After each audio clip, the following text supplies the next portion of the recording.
Assalomu alaykum qadrli obunachilar. Biz navbatdagi oshxona mebelimizni olib kelib, stanovkaga bitkizdik. Bu oshxona mebelimizni Farg'onali yangi tushayotgan domlarga o'rnatdik, 6-etajga.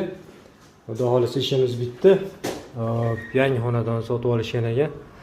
Shu qurilish bo'layotgan joyda mana chiroyli qilib olib kelib, stanovkaga qilib bitirdik. Bu oshxona mebelimizni razmeri, narxigacha aytib o'tamiz. Videoni o'tkazmasdan ko'ringlar, xudo xolisa chiqarib borayotgan ishlarimizni birinchilardan bo'lib ko'rib borasizlar.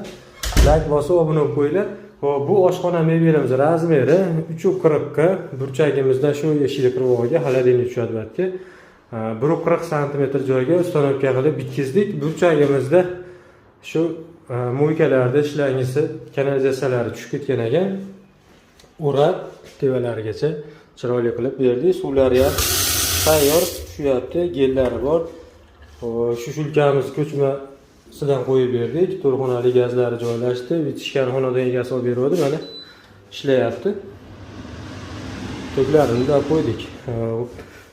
Mebelimizda qo'shib soladigan patnislari bor, ham roliklari vakuumli bo'lgan. Bitta sochiq ilgichlarimiz, diodchilar, cho'ntaklari bor, magnitlari bor.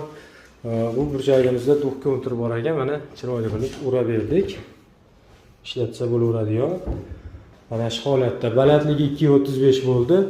Bu oshxona mebelimiz kafeli o'zida ekan. Shu kafel bosilgan ekan. Shu joyga ustanovka qilib bitirib berdik. Bu oshxona mebelimizni 2.250.000 so'mdan tayyorladik. O'sha narxi 9.400.000 so'mga olib kelib o'rnatdik mana shu holatda. Ishimiz yoqqan bo'lsa, zakaz beraverasizlar. Vodiy bo'ylab borib o'lchash, mebelni olib kelib o'rnatib berish shu mebelda narxining ichida bo'ladi. Mana shu holatda gaz chekkalarigacha temirlarni qo'yib, germetiklab, plyumslarigacha qo'yib berdik, choklarigacha, mo'ykamiz qirg'oqlarigacha germetiklangan. Mana shu holatda.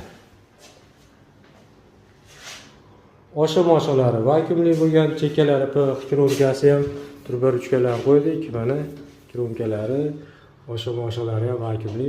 O'zi sekin yopilaveradi. Korpuslarigacha kronkasi yopishtirilgan. Mana shu holatda.